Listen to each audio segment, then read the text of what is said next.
வணக்கம் நிக்கிதா. சிச்சேரி மலைப்பகுதியில் அரசநத்தம் கலசப்பாடி செல்லக்கூடிய ஆற்றில் ஏற்பட்ட வெள்ளப்பெருக்கினால கறந்த பாலை விநியோகம் செய்ய முடியாமல் தவித்த கிராம மக்கள் 2 நாட்களுக்கு பின்பு ஆபத்தான முறையில் கயிறு கட்டி ஆற்றை கடந்து பால் கேன்களை கிராம மக்கள் எடுத்து சென்றுள்ளனர். அதாவது வெஞ்சல் புயல் காரணமாக தருமபுரி மாவட்டம் பாப்பிரெட்டிப்பட்டி அருகே உள்ள சிச்சேரி மலைப்பகுதியான அரசநத்தம் கலசப்பாடி உள்ளிட்ட பல்வேறு சுற்றுவட்டார பகுதியில் ஆங்காங்கே கனமழை பெய்தன. இதனால மலை குன்றுகளில் காட்டாற்று வெள்ளம் உருவாகி கலசப்பாடி ஆற்றில் திடீரென வெள்ளப்பெருக்கு ஏற்பட்டுள்ளது.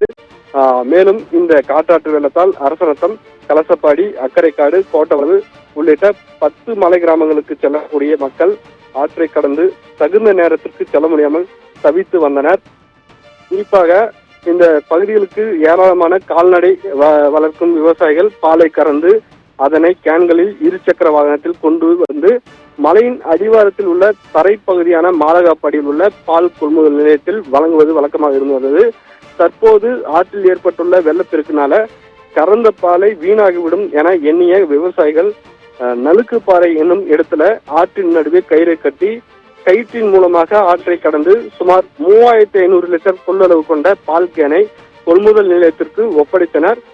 மழைக்காலங்களில் இது போன்ற காட்டாற்று வெள்ளம் உருவாகி ஆற்றில் செல்வதால் அவ்வப்போது கிராம மக்கள் குடியிருப்புகளுக்கு செல்ல முடியாமல் தவித்து வருவதாகவும், தங்கள் கிராமத்திற்கு பாலம் அமைத்து கொடுத்தால் ஆற்றில் தண்ணீரை செல்லும் பொழுது ஆற்றை கடந்து செல்ல சுலபமாக இருக்கும் என கிராம மக்கள் கோரிக்கை விடுத்துள்ளனர். விவரங்களுக்கு நன்றி சீனிவாசன்.